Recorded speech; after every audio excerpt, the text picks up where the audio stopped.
ഞാൻ 2015 നമ്മുടെ reporter T വിയിൽ അന്നത്തെ ക്ലോസ് എൻകൗണ്ടർ പരിപാടിയിൽ അന്ന് KPCCയുടെ വൈസ് പ്രസിഡന്റ് ആയിരുന്ന VD സതീശൻ ഉമ്മൻചാണ്ടി സർക്കാരിനെ കുറിച്ച് പറഞ്ഞൊരു വാചകമുണ്ട്. ഉമ്മൻചാണ്ടി സർക്കാർ അഴിമതിയുടെ കരിനിഴലിലാണ് എന്നാണ് പറഞ്ഞത്.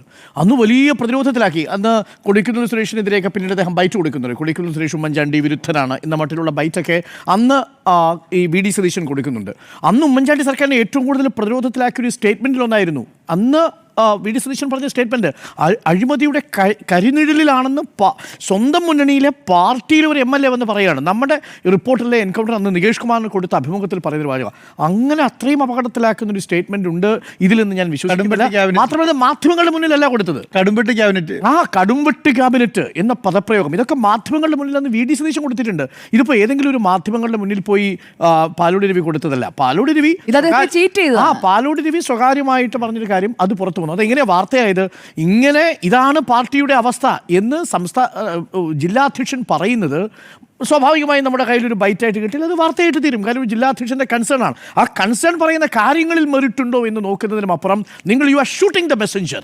അതാണ്, നിങ്ങൾ മെസ്സഞ്ചറെയാണ് ഷൂട്ട് ചെയ്യുന്നത്. ആ മെസ്സേജിനെ നിങ്ങൾ കാണാതെ പോകുന്നു എന്നതാണ് എനിക്ക് തോന്നുന്നത്. നമ്മുടെ ചോദ്യം എന്തായിരുന്നു? വെട്ടിലാക്കുമ്പോൾ എന്താണ് വെട്ടിലാക്കിയത്? ആരാണ്? ഞാനിപ്പോഴും പറയുന്നു, വെട്ടിലാക്കിയത് ഈ പറയുന്ന പാലോട് രവി അല്ല. പാലോട് രവി ഇപ്പോൾ റിപ്പോർട്ടർ TVയുടെ മുന്നിൽ വന്ന് നിന്ന് ഇത് പറഞ്ഞിരുന്നുവെങ്കിൽ പാലോട് രവി വെട്ടിലാക്കിയെന്ന് ഞാൻ പറയും. പക്ഷേ പാലോട് രവി താഴെയുള്ളൊരു പ്രവർത്തകരോട് പറയുന്നു.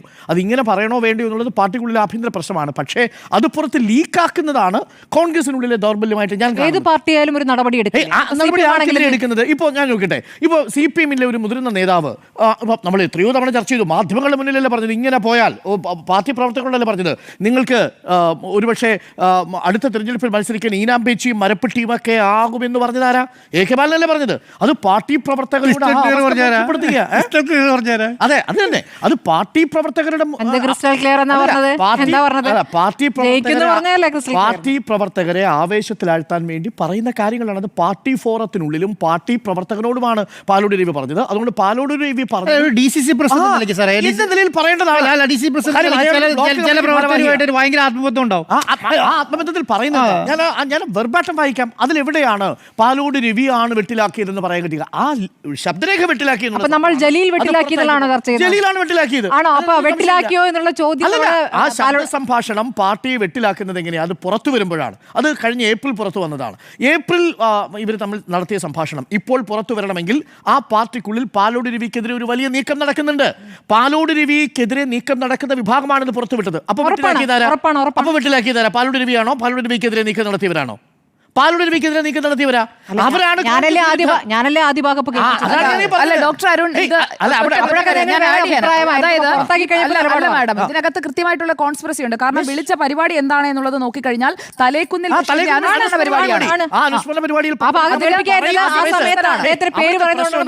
അവിടുത്തെ പ്രശ്നം എന്താ?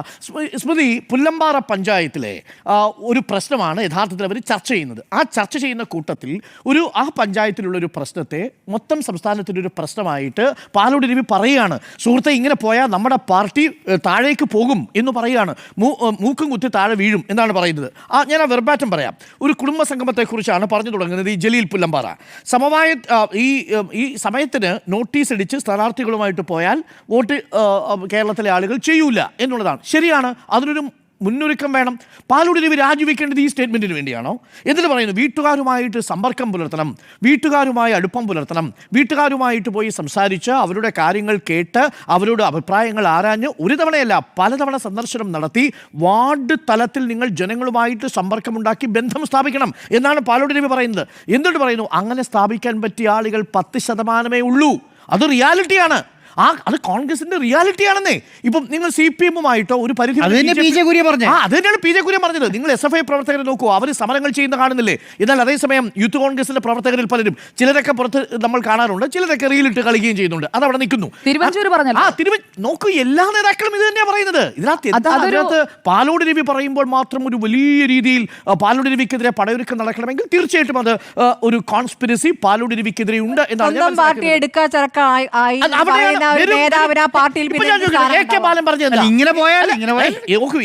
പറഞ്ഞത്. ഈ പാർട്ടിയുടെ ചിഹ്നം ഈനാം പേച്ചിയും മരപ്പെട്ടിയും ആകും എന്ന് പറഞ്ഞതിന്റെ വേറൊരു അർത്ഥമല്ലേ? നിങ്ങൾ അല്ല, ഏത് സന്ദർഭത്തിലാണ് അദ്ദേഹം പറഞ്ഞത്? ഏത് ഈ സന്ദർഭം ഏതാണെന്നറിയാമോ? അല്ലല്ല, കെ ബാലൻ അത് എപ്പോഴാണ് പറഞ്ഞത്? തിരഞ്ഞെടുപ്പിൽ നിങ്ങൾ BJP-യിലേക്ക് മറ്റു ഈ പറയുന്ന പ്രവർത്തനങ്ങളും നിങ്ങൾ താഴെ തട്ടിലുള്ള ശക്തമാക്കുന്നില്ലെങ്കിൽ നിങ്ങൾ ഈ പറയുന്ന പാർട്ടിയുടെ ചിഹ്നം ഇതായിട്ട് തീരും. കാര്യം എന്താ? ദേശീയ പാർട്ടി സ്റ്റാറ്റസ് നഷ്ടപ്പെടും. ലോക്സഭാ തെരഞ്ഞെടുപ്പിന്റെ പശ്ചാത്തലമല്ലേ അത്? ആ തെരഞ്ഞെടുപ്പിൽ മുൻപിൽ പ്രവർത്തകരെ ആവേശപ്പെടുത്താൻ പറയുന്നതാണ്. നിങ്ങൾ കുറച്ചുകൂടി സൂക്ഷിക്കണം. അതുപോലെയാണോ പാർട്ടി അതെ എടുക്കാച്ചരക്കായി മാറുന്നത്? എങ്ങനെ ഞാൻ പറഞ്ഞുതരാം. അതാണ് ഞാൻ കണക്ക് പറയാൻ പോകുന്നത്. എങ്ങനെയാണ് കോൺഗ്രസ് എടുക്കാച്ചരക്കായി മാറുന്നത്? കോൺഗ്രസ് ഇന്ന് പല സംസ്ഥാനങ്ങളിലും എടുക്കാച്ചരക്കായി മാറിയിട്ടില്ലേ? അവിടെ BJP വളർന്നിട്ടില്ലേ? എടുക്കാച്ചരക്കായി മാറിയത് എങ്ങനെയാ? കോൺഗ്രസിലുള്ളവർ തന്നെ നേരിട്ട് BJP-യിലേക്ക് പോയിട്ടല്ലേ എടുക്കാച്ചരക്കായിട്ട് മാറുന്നത്? ഇവിടെ എന്താ സംഭവിച്ചിരിക്കുന്നു നോക്കൂ. ഞാൻ തൃശ്ശൂർ മാത്രം പറയാം, അതിനു മുമ്പ് വർബാട്ടം ഒന്ന് ഫില്ല് ചെയ്യട്ടെ. 60 അസംബ്ലി മണ്ഡലങ്ങളിലെങ്കിലും എന്താണ് BJP എന്താ ചെയ്യാൻ പോകുന്നത്? അവിടെ BJP സപ്പോർട്ട് ചെയ്യല്ല. BJP എങ്ങനെയാ അവിടെ ജയിക്കാൻ പോകുന്നത്? അഥവാ ജയിക്കാൻ പോകുന്നതെന്ന് പറയുന്നില്ല. 50,000-നും 60,000-നും ഇടയ്ക്ക് വോട്ട് BJP കാശിറക്കി പിടിക്കാൻ പോവാണ് എന്നാണ് പറയുന്നത്. എന്റെ സംശയമല്ല, BJP കാശിറക്കി വോട്ട് പിടിക്കുമെന്ന് പറഞ്ഞതിലാണോ ഇപ്പൊ രാജിവെക്കേണ്ടി വരുന്നത്? അതൊരു DCC അങ്ങനെയല്ല, LDF-ന് തുടർഭരണം എന്നതാണ്. പറയട്ടെ, ഇത് ഓരോന്നോരോന്നായിട്ട് പറയണല്ലോ. ഇത് എവിടെയാണ് പാലോട് രവി പാർട്ടിയിൽ വിരുദ്ധമായിട്ടൊരു കാര്യം പറഞ്ഞത് എന്നാണ് എനിക്ക് മനസ്സിലാവാത്തത്. ഇനി മാർക്സിസ്റ്റ് പാർട്ടി ഭരണം തുടരുകയും ചെയ്യും, അതല്ലേ യാഥാർത്ഥ്യം എന്ന് പാർട്ടിയിലെ മുതിർന്ന നേതാക്കൾ കരുതുന്നു. അതിനുവേണ്ടിയാണല്ലോ ഇപ്പോൾ 100 സീറ്റ് കിട്ടുമെന്ന് പറയുന്നു. ഏത് കണക്കാണെന്ന് എനിക്ക് ഇനി എത്ര ആലോചിച്ചിട്ട് മനസ്സിലാവുന്നില്ല. ഈ 100 സീറ്റ് 2021 നിയമസഭാ തെരഞ്ഞെടുപ്പുമായിട്ട് താരതമ്യം ചെയ്താൽ ഒരു കണക്കുണ്ട്. ലോക്സഭാ തെരഞ്ഞെടുപ്പിന്റെ കണക്കനുസരിച്ച് 111 നടത്തി. അല്ല, അവിടെ ആ ലീഡാണ്. അങ്ങനെ കമ്പയർ ചെയ്യാൻ പറ്റുമോ? എന്താണ് 2019 കണ്ടത്? 2019 കണ്ടിട്ട് 2 വർഷം കഴിഞ്ഞപ്പം താഴേക്ക് വീണില്ലേ? ആകെ ഉണ്ടായിരുന്ന 22 ഒരു സീറ്റും കൂടെ കുറഞ്ഞ് 21 ആയില്ലേ? ആ സാഹചര്യത്തിലേക്ക് മാറുന്നില്ലേ? നോക്കൂ, ഇനി മുസ്ലിങ്ങൾ വിഭാഗത്തിൽപ്പെട്ടവരെ കമ്മ്യൂണിസ്റ്റ് പാർട്ടിയിലേക്ക് പോകും. കോൺഗ്രസിലുള്ള ചില ആളുകൾ BJP-യിലേക്ക് പോകും. അതാണ് ഏറ്റവും കൗതുകകരമായ കാര്യം. പറയുന്നത് ആരാ? പാർട്ടി അധ്യക്ഷനാ. എന്നാൽ അത് വസ്തുതാപരമായി നമുക്ക് ചെക്ക് നോക്കാം. കോൺഗ്രസിൽ ഉണ്ടായിരുന്ന ആളുകൾ BJP-യിലേക്ക് പോകുമോ ഇല്ലയോ? പാലോട് രവി പറഞ്ഞ വസ്തുത വിരുദ്ധമാണോ? കോൺഗ്രസ് ഉണ്ടായിരുന്ന നേതാവല്ലേ പത്മജ വേണുഗോപാൽ, BJP-യിലേക്കല്ലേ? കോൺഗ്രസിൽ ഉണ്ടായിരുന്ന ആളല്ലേ അനിൽ ആന്റണി, പോയത് BJP-യിലേക്കല്ലേ? കോൺഗ്രസിൽ ഉണ്ടായിരുന്ന ഒരു പഴയ KPCC അധ്യക്ഷനല്ലേ വേണമെന്ന് വെച്ചാൽ ഞാൻ BJP-യിലേക്ക് പോകുമെന്ന് പറഞ്ഞത്? അപ്പോൾ ഇത് ഇന്ത്യയിൽ തന്നെ നോക്കൂ, കോൺഗ്രസിൽ ഉണ്ടായിരുന്ന മുതിർന്ന നേതാക്കളിൽ പലരും ഇപ്പോൾ കസരിട്ടിരിക്കുന്നത് എവിടെയാ? BJP-യുടെ ക്യാബിനറ്റിലും BJP-യുടെ പദവിയിലും തന്നെ പോയി ഇരിക്കുന്ന ഒരു സാഹചര്യം ഉണ്ടാവുന്നു. ഇതാണ് യാഥാർത്ഥ്യം. ഇത് പാലോട് രവി പറഞ്ഞതിന് രാജി ആവശ്യപ്പെടുകയാണോ വേണ്ടത്? ആ മെസ്സേജിനെ നിങ്ങൾ അഡ്രസ്സ് ചെയ്യാണോ വേണ്ടത്? അതാണ് ഞാൻ പറഞ്ഞത്. ഇത് ഷൂട്ടിംഗ് ദ മെസ്സഞ്ചർ. നിങ്ങൾ സന്ദേശവാഹകനെയാണ് വെടിവെക്കുന്നത്, സന്ദേശത്തെ അല്ല നിങ്ങൾ അഡ്രസ്സ് ചെയ്യാൻ പോകുന്നത്. എന്നിട്ട് പറയുന്നുണ്ട്, ഇത് വളരെ പ്രധാനപ്പെട്ട കാര്യമുണ്ട്. പാർട്ടി ചിന്തിക്കേണ്ട ഒരു പ്രധാന വിഷയം പാലോട് രവി പറയുന്നില്ലേ? ബ്ലോക്ക് ഭാരവാഹികളുടെ കാര്യത്തിൽ നോക്കൂ, ബ്ലോക്ക് ഭാരവാഹികൾ എന്ന് പറയുന്നത് ഇല്ല. പലയിടങ്ങളിലും താഴെ ഇറങ്ങി പ്രവർത്തിക്കാൻ ആളില്ലാത്തൊരു സാഹചര്യം ഉണ്ടാവുന്നു. വാർഡ് കമ്മിറ്റിയുടെ കാര്യത്തിൽ ബോഗസാണ്, ആ ലിസ്റ്റ് ബോഗസാണെന്ന് പറയുകയാണ്. അത് വസ്തുതയാണെങ്കിൽ അത് പാർട്ടി അഡ്രസ്സ് ചെയ്യണ്ടേ?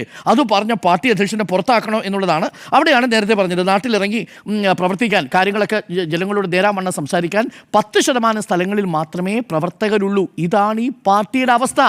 ഇങ്ങനെ പോയാൽ 3ാമത്തെ തവണയും ആര് വരും? മാർക്സിസ്റ്റ് പാർട്ടി വരും. എന്താ അതിനകത്ത് സംശയമുള്ളത്? ഇങ്ങനെയാണോ ഒരു പാർട്ടി തെരഞ്ഞെടുപ്പിന് മുമ്പ് പ്രവർത്തിക്കേണ്ടത്? അതുകൊണ്ട് എൻ്റെ ടേക്ക് ഈ വിഷയത്തിൽ പാലോട് രവി പറഞ്ഞത് പാർട്ടിയുമായി ബന്ധപ്പെട്ട വസ്തുതാപരമായ വിഷയങ്ങളാണ്. ആ വിഷയങ്ങളെ അഡ്രസ്സ് ചെയ്യാതെ പാലോട് രവിയുടെ രാജി ആവശ്യപ്പെട്ടതുകൊണ്ട് ആ പ്രശ്നം പരിഹരിക്കപ്പെടുന്നില്ല. ഇനി ഞാൻ കണക്കുകളിലേക്ക് വരാം. നമ്മൾ പറഞ്ഞല്ലോ, കഴിഞ്ഞ തവണ BJP 11 ഇടങ്ങളിൽ 1ാം സ്ഥാനത്ത് വന്നു. അതിൽ കഴക്കൂട്ടം, വട്ടിയൂർക്കാവ്, നേമം, ആറ്റിങ്ങൽ, കാട്ടാക്കട, ആറ്റിങ്ങൽ കോൺസ്റ്റിറ്റ്യുവൻസിയിൽ മണലൂർ, ഒല്ലൂർ, തൃശ്ശൂർ, നാട്ടിക, ഇരിങ്ങാലക്കുട, പുതുക്കാട്, തൃശ്ശൂർ, ഇത്രയും ഇടങ്ങളിലാണ് വന്നത്. ഇതെല്ലാം പലതും CPM-ൻ്റെയോ CPI-യുടെയോ ഒക്കെ കയ്യിലിരിക്കുന്ന മണ്ഡലങ്ങളാണ്. അങ്ങനെ ഒരു കാര്യം 99 മണ്ഡലങ്ങളും പിടിച്ചിരിക്കുന്നത് ഇടതുപക്ഷമാണ്. അതിൽ നിന്ന് പിന്നെ എങ്ങനെ കോൺഗ്രസിൽ നിന്ന് പിടിക്കാൻ പറ്റുക? ആ വകയുള്ള 22 ഉള്ളൂ. പക്ഷേ അവിടെ എന്താ സംഭവിച്ചത്? തൃശ്ശൂർ മോഡൽ എന്ന് പറയുന്ന ഒന്നുണ്ട്. തൃശ്ശൂരിൽ BJP വിജയിച്ചപ്പോൾ ആർക്കാ വോട്ട് നഷ്ടപ്പെട്ടത്? ആ കണക്ക് നമ്മൾ പറഞ്ഞു പോകണമല്ലോ.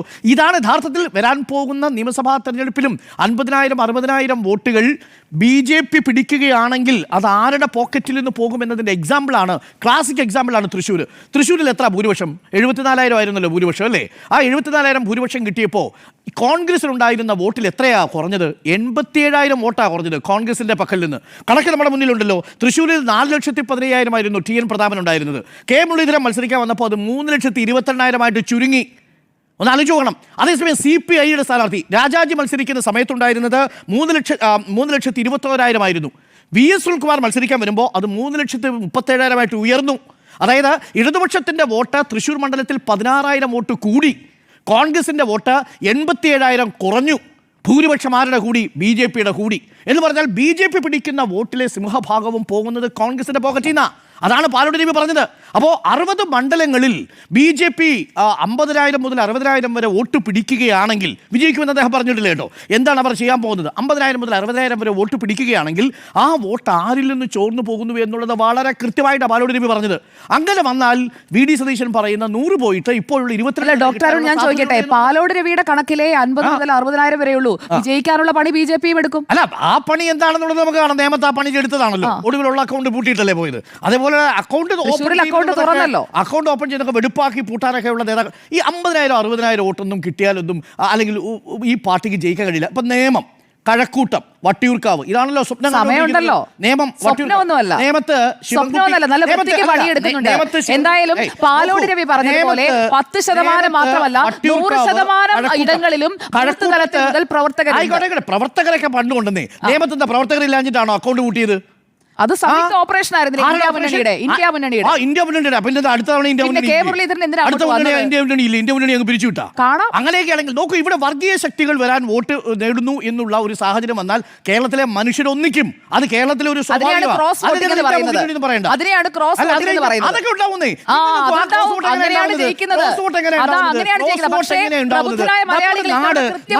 നമ്മുടെ നാട് തകരുന്നൊരവസ്ഥ വന്നാൽ, നമ്മുടെ നാട്ടിൽ വർഗീയ ശക്തികൾ അധികാരത്തിൽ വരരുത് എന്ന് കരുതുന്ന ഒരു വിഭാഗം മനുഷ്യരുണ്ടെന്ന് ഈ നാട്ടിൽ അവർ ഒരുമിക്കും. സ്വാഭാവികമായും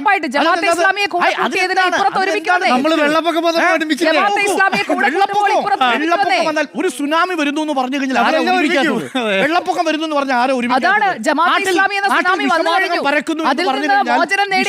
പരക്കുന്നു എന്ന് പറഞ്ഞാൽ നമ്മൾ ഒരുമിച്ച് കൂടി അതിന് അല്ലല്ല. അതാണ് നേമത്ത് സംഭവിച്ചത്. വട്ടിയൂർക്കാവില് നിങ്ങൾ വട്ടിയൂർക്കാവിൽ പോയിട്ട് പ്രശാന്തിനെതിരെ ഒന്ന് മത്സരിച്ചു നോക്ക്. അപ്പൊ അറിയാം. നിങ്ങൾ നേമത്ത് പോയിട്ട് മത്സരിച്ചു നോക്ക്. ഇനി അറിയാം ആ മണ്ഡലത്തിൽ മത്സരിക്കാൻ വരുന്നത് ഇപ്പോൾ നമ്മുടെ അറിവനുസരിച്ച് ഏറ്റവും പ്രമുഖനായ ആളെ തന്നെ നേമകത്ത് നിർത്താൻ പോകുന്നത്. കഴക്കൂട്ടത്തിൽ നിർത്താൻ പോകുന്നത് പ്രമുഖനെയാണ്. പക്ഷേ കഴക്കൂട്ടത്തൊക്കെ നിങ്ങൾ ഗ്രാസ് റൂട്ടിൽ പ്രവർത്തനം തുടങ്ങി. ഈ പറയുന്ന CPM അവരുടെ സംഘടനാശേഷി പൂർണ്ണമായിട്ട് ഉപയോഗിച്ചു തുടങ്ങി. അപ്പോൾ അതുകൊണ്ട് തന്നെ ഏതെങ്കിലും തരത്തിൽ വലിയ രീതിയിലുള്ളൊരു സ്വപ്നം കാണുന്നതുകൊണ്ടുള്ള അർത്ഥമില്ല എന്നാണ് ഞാൻ മനസ്സിലാക്കുന്നത്. മാത്രമല്ല ഒരു കാര്യം നമ്മുടെ മുമ്പിൽ റിയാലിറ്റിയില്ലേ. കഴിഞ്ഞ തവണ 2021 തെരഞ്ഞെടുപ്പിൽ 42 ഇടങ്ങളിലാണ് 20,000-ന് പുറത്ത് LDFന് ഭൂരിപക്ഷമുള്ള സീറ്റുകളുള്ളത്. 42. 60 മണ്ഡലങ്ങളിൽ ഏകദേശം 10,000-ന് മുകളിലാണ്. ആകെ 5,000-ന് മുകളിൽ ഭൂരിപക്ഷമുള്ള 14 മണ്ഡലങ്ങളേ ഉള്ളൂ. ആ 14 മണ്ഡലങ്ങളിലും MLA-മാർക്ക് ആൻറ്റി ഇൻകുംബൻസി ഉണ്ടോ ഇല്ലയോ ഇതാണ് ചോദ്യം. ആൻറ്റി ഇൻകുംബൻസി ഉള്ള എത്ര MLA-മാരെ നമുക്ക് കാണാൻ പറ്റും? ഇപ്പോൾ പാലോട് രവിയുടെ തിരുവനന്തപുരം ജില്ലയിൽ ഒരൊറ്റ MLA ഉള്ളൂ, കോവളത്ത് വിൻസെന്റ് മാത്രം. ബാക്കിയുള്ള 13 ഇടങ്ങളിലും LDF. അവിടെ ഓരോ MLA-മാരുടെ കോൺസ്റ്റിറ്റ്യുവൻസി എടുത്തു നോക്ക്. ആ കോൺസ്റ്റിറ്റ്യുവൻസിയിൽ MLA-മാരുടെ പെർഫോമൻസ് കാണാം.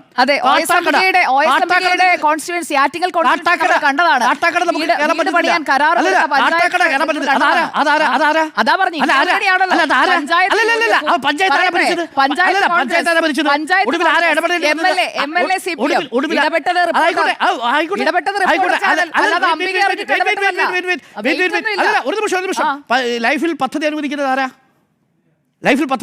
ആരാ? പറയേ. പദ്ധതി അനുവദിച്ച് പൂർത്തീകരിച്ച് കൊടുത്തത് നമ്മൾ ലൈഫിൽ പഞ്ചായത്ത് പദ്ധതി അനുവദിക്കണം. ആ പഞ്ചായത്ത് ആരാ ഭരിക്കുന്നത്? കോൺഗ്രസ്. അവിടുത്തെ MLA ആരാ? അംബിക. ഇടപെട്ടത് ആരാ? MLA അംബിക. ഇടതുപക്ഷത്ത് ഭരിച്ചതാരാ? UDF. പഞ്ചായത്തുണ്ട് ഇടുക്കിയിൽ. ഇടുക്കി. ഇതേപോലെ ലൈഫ് പദ്ധതിയുടെ ഭാഗമായിട്ടും സർക്കാരിന്റെ ഫണ്ട് ഉപയോഗിച്ചും ST ഫണ്ട് ഉപയോഗിച്ച് നിർമ്മാണം തുടങ്ങിയ ഒരു അംഗൻവാടി കെട്ടിടം അവിടെ വീടതിപ്പോണ്ട്. ഭരിക്കുന്ന പഞ്ചായത്ത് ഏതാ? UDF. അവിടെ ഇടപെട്ടതാരാ? അവിടെ CPM. ഇതാണ് കാര്യം. അപ്പോൾ അതുകൊണ്ട് നിലവിൽ ഇതൊക്കെ ജനങ്ങളുടെ മുന്നിൽ എക്സ്പോസ്ഡ് ആവുന്ന ഒരു സാഹചര്യമുണ്ട്. ഇപ്പോൾ കോൺഗ്രസിനെ സംബന്ധിച്ച് ഒരു ഇവന്റ് മാനേജ്മെന്റ് ടീമായിട്ട് മാറും. ഉപതെരഞ്ഞെടുപ്പിനെ സംബന്ധിച്ച് കോൺഗ്രസ് വലിയ സ്ട്രാറ്റജി എല്ലാം കൊണ്ടുവരും. ഇവന്റ് മാനേജ്മെന്റ് ആയിട്ട് കോൺഗ്രസ് അത് നടപ്പാക്കും. പക്ഷേ അത്തരം ഉപതെരഞ്ഞെടുപ്പുകളിൽ ഇവന്റ് മാനേജ്മെന്റ് കൊണ്ട് ഒരു വലിയ നിയമസഭാ തെരഞ്ഞെടുപ്പിനെ വിജയിക്കുക എന്നുള്ളത് ഏറെക്കുറെ ബുദ്ധിമുട്ടാണ് എന്ന് മനസ്സിലാക്കിയ നേതാവിൻ്റെ പേരാണ് പാലോട് രവി. അതുകൊണ്ടാണ് പാലോട് രവി പറയുന്നത് ജനങ്ങൾ തമ്മിലൊരു കണക്ഷൻ വേണം, സംസാരിക്കാനൊരു വിഷയം വേണം.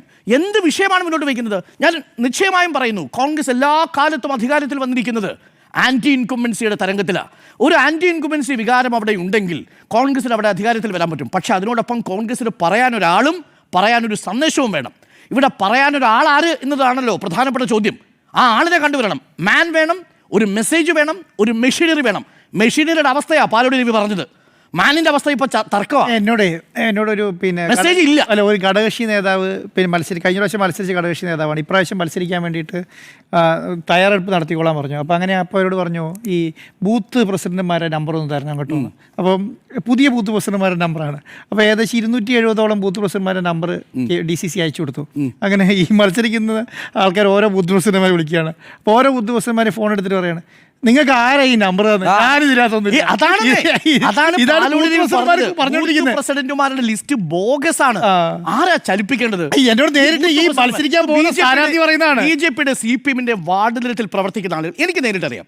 ഞാൻ 2-3 സ്ഥലങ്ങളിൽ വളരെ കൃത്യമായിട്ട് ഈ ബൂത്ത് തലത്തിൽ നമ്മുടെ വീട് നിൽക്കുന്നതും നമ്മുടെ ജോലി എടുക്കുന്ന സ്ഥലങ്ങളിൽ ബൂത്ത് തലങ്ങളിൽ വളരെ ആക്റ്റീവാണ്. CPM ആക്റ്റീവാണ്, BJP ആക്റ്റീവാണ്. അവിടെ പലതവണ നിങ്ങൾ ഓരോരുത്തർ വീട്ടിൽ BJP കോൺഗ്രസ് വന്നു നോക്കിയാൽ മതി. അത്ര വളരെ സിമ്പിളാ. ഈ പ്രേക്ഷകരുടെ ഓരോ വീട്ടിലും ചില മിടുക്കന്മാരായിട്ടുള്ള യൂത്ത് കോൺഗ്രസിലെ പ്രവർത്തകർ, ചില മിടുക്കന്മാരായിട്ടുള്ള കോൺഗ്രസിലെ പ്രവർത്തകർ ചില ഇടങ്ങളിലൊക്കെ വളരെ ശക്തമായിട്ട് ഇടപെടുന്നുണ്ട്. ശക്തമായിട്ട് വിഷയങ്ങളിൽ ഇടപെടുന്ന ആൾക്കാരുണ്ട്. പക്ഷേ അവരെ കൊണ്ട് കഷ്ടിച്ചൊരു 30-35 സീറ്റുകളിലേക്ക് മാത്രമേ ആളുകളെ എത്തിക്കാൻ പറ്റൂ. അതിനും അപ്പുറത്തേക്ക് നിങ്ങൾക്ക് ആളില്ല. അതാണ് ഞാൻ ഈ പറഞ്ഞ കണക്ക്. ആകെ 16 ഇടങ്ങളിൽ മാത്രമാണ് 5000-ൽ താഴെ ഭൂരിപക്ഷം ഉള്ളത്. അവിടെയാണല്ലോ എന്തെങ്കിലും സാധ്യതയുള്ളത്. അപ്പോൾ ആ സാധ്യതയുള്ള ഇടങ്ങളിലേക്ക് പോവുക എന്നുള്ളത്, അങ്ങനെ വന്നാൽ പോലും ഞാൻ പറയുന്നു 21+16 37-38 സീറ്റുകളിലേക്ക് UDF ഒതുങ്ങാനുള്ള സാധ്യത പരമാവധി കിട്ടിയാൽ ആന്റണി ഉണ്ടെങ്കിൽ അല്ല. ഒരു പിന്നെ സോഷ്യൽ മീഡിയ ക്യാമ്പയിൻ ചെയ്തിരിക്കുകയാണ് കോൺഗ്രസ്. എങ്ങനെ സോഷ്യൽ മീഡിയ 300ഓളം ഫേസ്ബുക്ക് പേജ് ഉണ്ടാക്കിയ ആരാന്നറിയോ? ഒരു കമ്പനി. എന്നിട്ട് ഈ 300ഓളം ഫേസ്ബുക്ക് കമ്പനിക്ക് ഓരോ പേരിട്ടേക്കാണ്. ആ പേരിട്ടിട്ട് ഇങ്ങനെ സാധനം വിട്ടുകൊണ്ടിരിക്കുക. ഇങ്ങനെ വിട്ടിട്ടുണ്ടെങ്കിൽ മാത്രം ജയിക്കുന്ന വിചാരിക്കണം. കമ്പനിയാണ് ഫേസ്ബുക്ക് പേജ് ഉണ്ടാക്കിയേക്കുന്നത്. അതുകൊണ്ട് പാലോട് രവി പറഞ്ഞത് പാർട്ടി വിശദമായിട്ട് പഠിച്ചു മനസ്സിലാക്കി ഇനി വരുന്ന ദിവസങ്ങൾക്കുള്ളിൽ പ്രാവർത്തികമാക്കേണ്ടതാണ്. തദ്ദേശ തിരഞ്ഞെടുപ്പ് കഴിയുമ്പോൾ നമുക്ക് ആ ട്രെൻഡ് അറിയാൻ പറ്റും. അതിനുശേഷം നിയമസഭാ തെരഞ്ഞെടുപ്പ് വരാൻ പോവുകയാണ്. ഷൂട്ടിംഗ് ദ മെസ്സഞ്ചർ കൊണ്ട് ഒരു പ്രയോജനവുമില്ല. ആ മെസ്സേജിനെ മനസ്സിലാക്കിയാൽ പാർട്ടിക്ക് കൊള്ളാം എന്ന് മാത്രമേ നമ്മൾ പറയുന്നുള്ളൂ. അപ്പോൾ ഇതാണ് എൻ്റെ ടേക്ക് ഈ വിഷയത്തിൽ.